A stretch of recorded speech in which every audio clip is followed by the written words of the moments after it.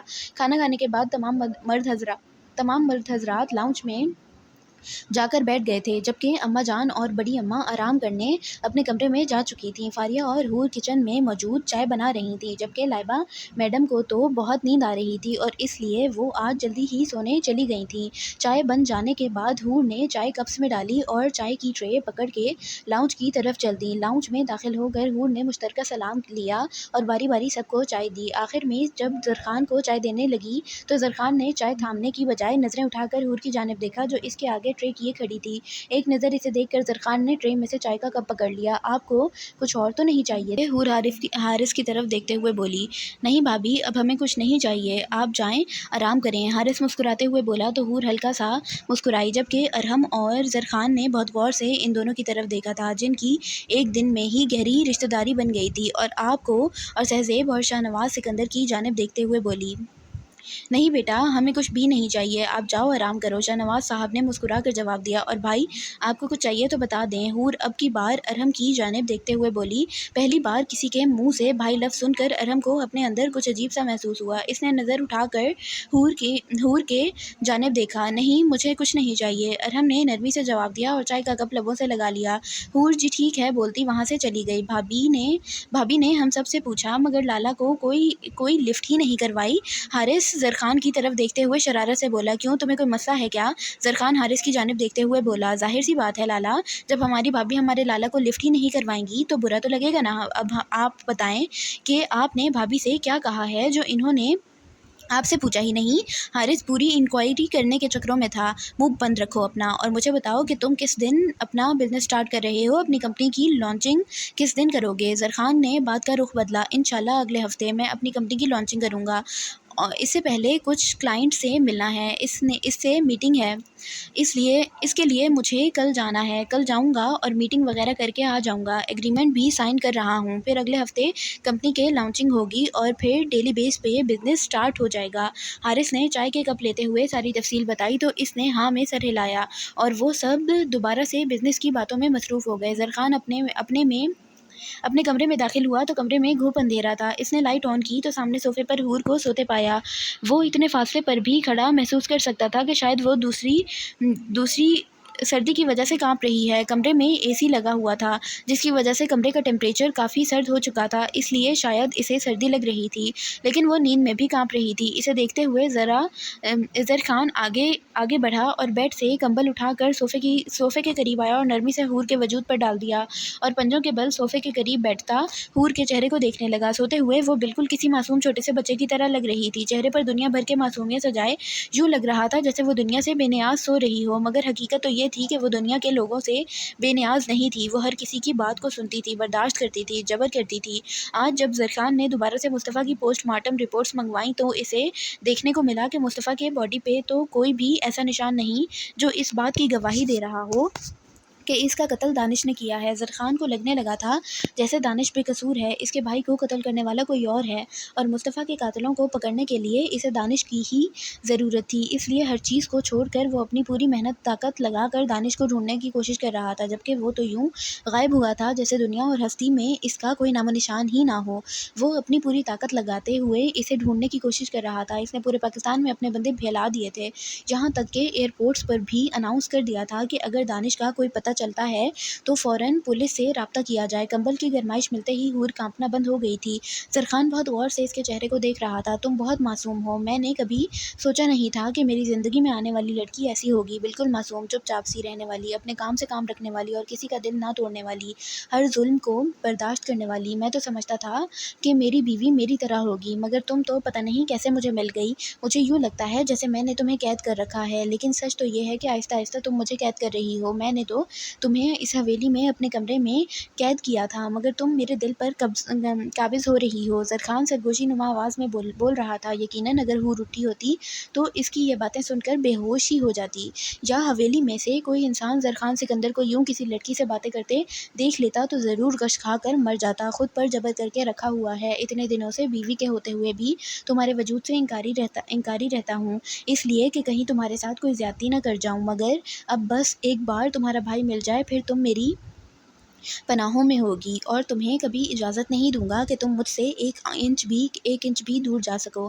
جب تک تمہارا بھائی نہیں مل جاتا اور جب تک میں اپنے بھائی کے قاتلوں کو نہیں ڈھونڈ لیتا، تب تک مجھے تمہارے ساتھ اجنبی ہی بن کر رہنا پڑے گا اور میں اجنبی ہی رہوں گا، مگر تمہاری حرکتیں مجھے تمہاری طرف مائل کرتی ہیں۔ زرخان اس کے چہرے پر آتی ایک آوارہ لٹ کو اس کے کان کے پیچھے اڑستے ہوئے بولا، تمہارا یہ حسن مجھے مجبور کرتا ہے کہ میں تمہارے گرد اپنی قربت کا حصار باندھ کر تمہیں محسوس کروں، مگر خود سے کیا ہوا وعدہ میں تب تک نہیں بھول سکتا جب تک تمہارا بھائی نہیں مل جاتا۔ زرخان بولتا ہوا جھکا اور ایک نرم عقیدت بھرا لمس اس کی پیشانی پر چھوڑا اور دوبارہ سے اٹھ کھڑا ہوا، ایک آخری نظر حور کے چہرے پر ڈالی اور آگے بڑھ کے لائٹس آف کر دیں اور جا کے بیڈ پر لیٹ گیا۔ یہ بات تو صرف زرخان ہی جانتا تھا کہ حور زرخان کو اپنی طرف مائل کر چکی ہے، وہ اس کے دل میں محبت کا بیج بو چکی ہے۔ حالانکہ زرخان کے سامنے بھی وہ مکمل پردے میں رہتی تھی، اس نے کبھی سر سے دوپٹہ نہیں اترنے دیا تھا، صرف اس کی ملاقات زرخان سے صبح اور شام کے وقت ہوتی تھی، لیکن اس سب کے درمیان جب وہ زرخان سے پہلے ہی سو جاتی تھی اور اس کے سونے کے بعد زرخان کئی لمحے اسے دیکھتا رہتا تھا۔ زرخان کے کمرے میں خفیہ کیمرے لگے تھے اور اس بات سے صرف زرخان ہی واقف تھا۔ وہ اپنا کام کرنے کے دوران کئی بار اپنا کمرہ کیمروں کے ذریعے دیکھتا، جہاں کبھی کبھی تو حور نظر آ جاتی، لیکن تب جب نماز کا وقت ہوتا تھا، ورنہ وہ روم میں نہیں پائی جاتی تھی۔ آہستہ آہستہ ہی صحیح، مگر ان 2 ہفتوں میں زرخان کو حور سے محبت ہونے لگی تھی۔ شاید یہ حلال رشتے کی طاقت تھی۔ حور کی توجہ جب وہ حویلی میں داخل ہوتا تو سامنے ہی جب حور اس سے سلام لیتی اور اس کا حال چال پوچھتی اور ادب سے سر جھکا کر اس کے پیچھے چلتی، یہ باتیں زرخان کو پاگل کر گئی تھیں۔ وہ کئی لمحے اس کا چہرہ دیکھتا رہتا اور سوچتا رہتا کہ یہ لڑکی کیا ہے، یہ اپنا حق بھی نہیں مانگتی، فضول بات بھی کوئی نہیں کرتی، کسی کے کچھ کہنے پر آگے سے جواب بھی نہیں دیتی اور زرخان کے بار بار دھتکارنے پر اگنور کرنے پر بھی غصہ نہیں ہوتی، بلکہ اس کا رویہ نارمل ہی رہتا تھا۔ زرخان نے آج تک اسے روتے ہوئے نہیں دیکھا تھا، جس نے پہلی بار اس کی آنکھوں میں آنسو نکاح کے وقت دیکھے تھے، اس کے بعد اس نے حور کو روتے نہیں دیکھا تھا۔ شاید وہ صبر کرنا جانتی تھی۔ حور نے آہستہ آہستہ آنکھیں کھول کر دیکھا تو کمرے میں کھڑکی سے آنے والی روشنی سے پورا کمرہ روشن تھا۔ وہ آہستہ سے اٹھی اور گھڑی کی جانب دیکھا جو 8 بجا رہی تھی۔ گھڑی کی طرف دیکھتے اس کے حواس باختہ ہوئے، وہ فوراً سے اٹھ کھڑی ہوئی۔ یا اللہ، آج میں اتنی دیر تک کیسے سوتی رہی؟ میں تو نماز کے وقت بھی نہیں اٹھی۔ حور گھڑی کی طرف دیکھتے ہوئے بولی، اور یہ کہاں گئے؟ شاید کورٹ چلے گئے ہوں گے۔ کتنی پاگل ہوں میں، آج کیسے اتنی دیر تک سوتی رہی؟ حور خود سے بولتی ہوئی جلدی سے ڈریسنگ روم میں گئی اور فریش ہو کر جلدی سے دوپٹہ اپنے سر پر لیا اور کمرے سے باہر نکلی۔ حور سیڑھیاں اتر کر نیچے آئی تو حویلی کے تمام افراد کو ڈائننگ ٹیبل پر ناشتہ کرتے ہوئے پایا۔ ان میں سے ابھی صرف مرد حضرات ہی ناشتہ کر رہے تھے، جبکہ خواتین انہوں نے ابھی ناشتہ شروع نہیں کیا تھا۔ حور تیز قدم لیتی ہوئی ڈائننگ ٹیبل کے قریب گئی اور جا کر مشترکہ سلام کیا اور ایک چور نظر زرخان کی جانب دیکھا جو اپنا ناشتہ کرنے میں مصروف تھا۔ وعلیکم السلام بیٹا، بیٹھو، ناشتہ کرو، اماں جان حور کی جانب دیکھتے ہوئے بولی تو وہ ہلکا سا مسکرا دی اور آ کر اپنی کرسی پر بیٹھی۔ بھابی، اب کیسی طبیعت ہے آپ کی؟ لائبہ حور کی جانب جھکتے ہوئے ہلکی سی آواز میں بولی۔ میری طبیعت کو کیا ہوا؟ میں تو بالکل ٹھیک ہوں۔ حور کو حیرت ہوئی لائبہ کی بات سن کر۔ اچھا، شاید آپ دیر تک سوتی رہی ہیں، اس لیے لالا کو لگا ہوگا کہ آپ کی طبیعت ٹھیک نہیں۔ بڑی اماں نے جب ان سے پوچھا کہ آپ کدھر ہیں تو انہوں نے بتایا کہ شاید آپ کی طبیعت ٹھیک نہیں، اس لیے آپ سو رہی ہیں۔ لائبہ نے حور کو بتایا تو حور نے بے اختیار نظریں اٹھا کر زرخان کی طرف دیکھا جو بالکل بے نیازی سے ناشتہ کر رہا تھا۔ نہیں، ایسی کوئی بات نہیں ہے، میں بالکل ٹھیک ہوں، بس پتہ نہیں کیوں آج سوتی رہی۔ حور نے لائبہ کو جواب دیا۔ چلیں کوئی بات نہیں، ناشتہ کریں آپ فاریہ حور کی طرف ناشتہ بڑھاتے ہوئے بولی تو حور نے مسکرا کر ناشتہ کرنا شروع کیا۔ ناشتہ کرنے کے بعد زرخان اپنی کرسی سے اٹھا اور سب کو خدا حافظ بولتا باہر کی جانب بڑھا۔ بیٹا جاؤ، زرخان کو باہر تک چھوڑ آؤ۔ زرخان ابھی 2-3 قدم ہی آگے بڑھا تھا جب اسے پیچھے سے بڑی اماں کی آواز سنائی دی۔ وہ حور کی جانب دیکھتی ہوئی بول رہی تھیں۔ بڑی اماں کی بات سن کر حور نے جلدی سے حامی سر ہلایا اور اٹھ کھڑی ہوئی اور قدم زرخان کے پیچھے بڑھائے۔ سنیں، زرخان دروازے کے قریب پہنچا۔ جب حور نے پیچھے سے آواز دی تو اس کے قدم وہیں پر رک گئے۔ وہ آہستہ سے مڑا تو حور اس کے بالکل سامنے کھڑی تھی۔ جی، زرخان حور کی جانب دیکھتے ہوئے جواب دیا۔ وہ آپ نے سب کو یہ کیوں بولا کہ میری طبیعت خراب ہے؟ میں تو بالکل ٹھیک ہوں۔ آخر حور نے وہ بات پوچھ ہی لی جو اسے تب سے تنگ کر رہی تھی، کیونکہ تم سو رہی تھیں اور میں نے تمہیں اٹھانا مناسب نہیں سمجھا، اس لیے سب کو یہ بول دیا کہ تمہاری طبیعت ٹھیک نہیں ہے۔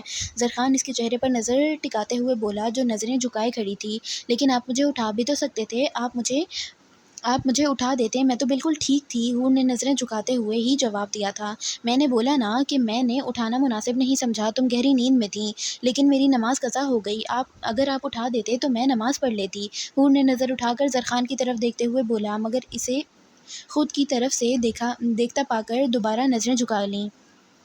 کوئی بات نہیں، قضا پڑھ لینا، زرخان دلچسپی سے اس کی اٹھتی جھکتی پلکوں کا رقص دیکھتے ہوئے بولا۔ لیکن حور نے کچھ بولنا چاہا، زرخان نے اس کی بات کاٹی۔ لیکن کچھ نہیں، جو مجھے بہتر لگا وہ میں نے کر دیا، تفصیلی بات کرنا چاہتی ہو تو شام کو گھر آ کر لوں گا۔ زرخان نے ایک بھرپور نظر حور کو دیکھتے ہوئے بولا۔ جی ٹھیک ہے، خدا حافظ، حور نے زرخان کی طرف دیکھتے ہوئے بولا۔ خدا حافظ۔ زرخان ایک آخری نظر حور کو دیکھتے ہوئے موڑا، مگر حور کے اگلے الفاظ سن کر اس کے قدم دوبارہ رکے۔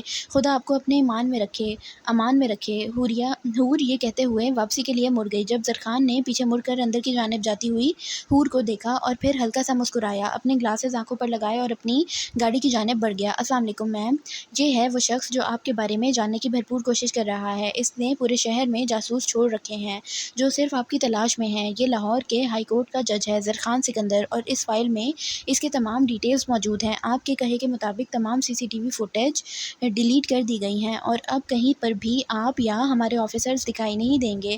ایک آفیسر اینا کے سامنے کھڑا تمام تفصیل بیان کر رہا تھا، جبکہ اینا سامنے کرسی پر بیٹھی اپنے ایک ہاتھ کی مٹھی بنائے اپنی تھوڑی پر رکھے مصروف انداز میں سامنے موجود آفیسر کی طرف دیکھ رہی تھی۔ I need all the information of the hotel where these girls are staying. Okay, you can go.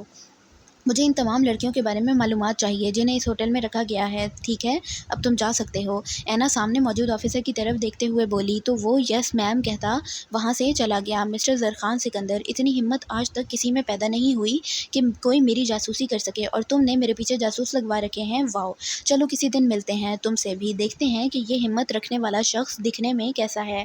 اینا اپنے سامنے پڑی فائل کو دیکھتے ہوئے بولی، جس میں زرخان سکندر کی تمام ڈیٹیلز موجود تھیں۔ اس نے اس فائل کو بھی پڑھنا پسند نہ کیا، اس لیے پکڑ کر سائڈ پر رکھ دی، جیسے اس کے لیے وہ ضروری ہو ہی نہ۔ اور حقیقت بھی یہی تھی کہ وہ زیادہ تر ایسی چیزوں پر غور نہیں کرتی تھی، وہ صرف اپنے فرض پر فوکس کرتی تھی اور اپنے کام پر فوکس کرتی تھی۔ اس کے علاوہ کسی فضول چیز میں اس نے کبھی دھیان نہیں دیا، اور یہی بات اسے خاص بناتی تھی کہ اینا سکندر اپنے فرض کے معاملے میں اپنے آپ کو بھی نظر انداز کرنا جانتی ہے۔ آفس روم کا دروازہ نوک ہوا، اینا نے نظر اٹھا کر دروازے کی جانب دیکھا اور اندر آنے کی اجازت دی تو ایک آفیسر دروازہ کھولتا ہوا اندر داخل ہوا۔ السلام علیکم میم، وہ آفیسر اینا کے سامنے کھڑے ہوتے سیلیوٹ کرتے ہوئے بولا۔ وعلیکم السلام، بہت دیر کر دی تم نے آنے میں، بیٹھو، اینا اس کی جانب دیکھتے ہوئے بولی تو چلتا ہوا کرسی کی قریب آیا اور اینا کے سامنے بیٹھ گیا۔ آئی ایم سوری میم، لیکن کچھ مسائل بن گئے تھے، انہیں ہینڈل کرنے میں تھوڑا سا وقت لگ گیا، لیکن میں سب کلیئر کر آیا ہوں۔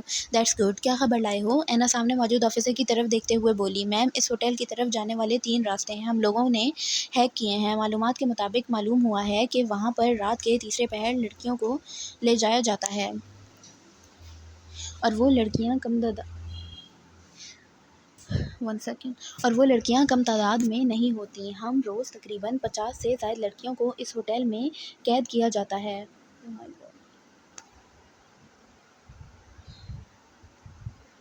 اور دن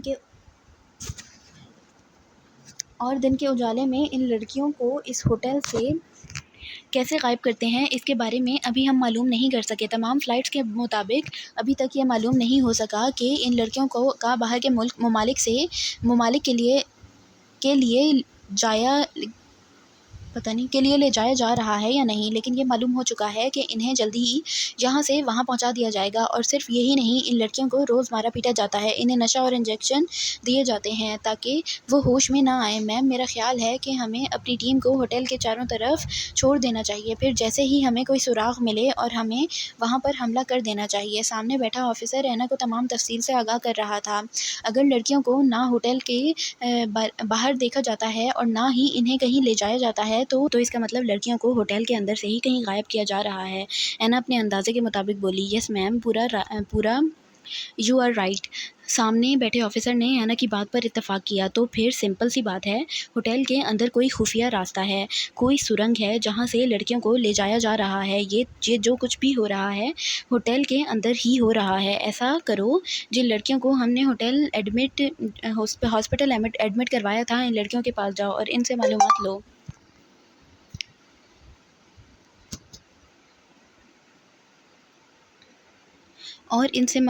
ان سے پوچھ تاچھ کرو، کچھ نہ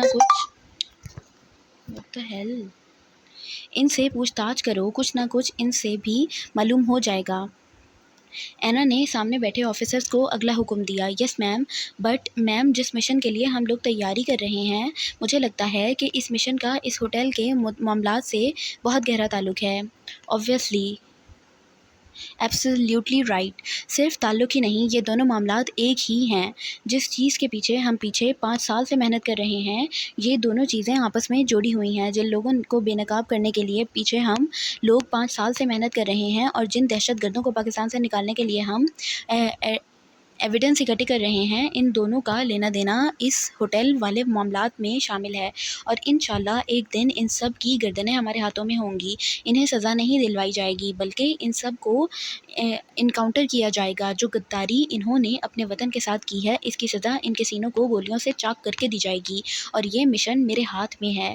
اور اینا سکندر اتنی رحم دل بالکل نہیں کہ وہ اپنے دشمنوں کو دوسرا سانس لینے کی بھی مہلت دے۔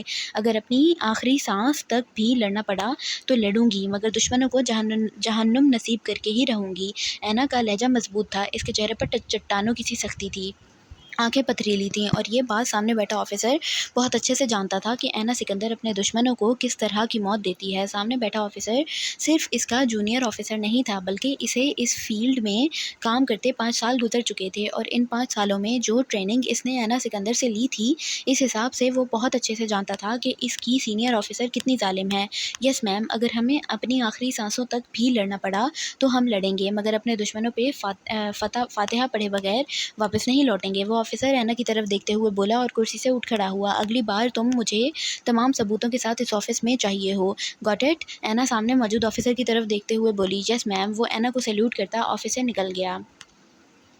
لائبہ اپنے کمرے سے نکلی نیچے کی جانب جا رہی تھی جب حارث کے کمرے کے آگے سے گزرتے ہوئے اسے کچھ آوازیں سنائی دیں۔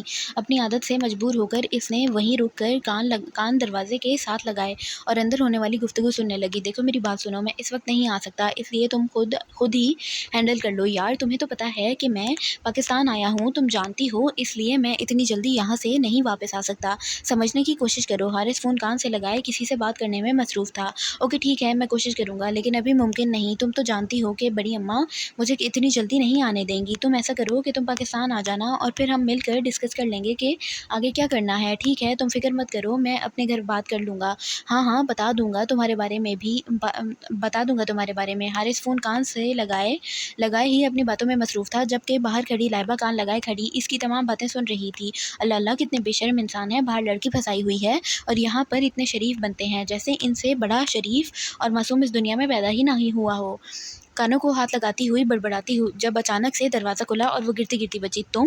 حارث لائبہ کو سامنے دیکھ کر حیران ہوا۔ تم یہاں کیا کر رہی ہو؟ ایک سیکنڈ، تم یہاں کان لگا کر میری باتیں سن رہی تھی، جاسوسی کر رہی تھی میری؟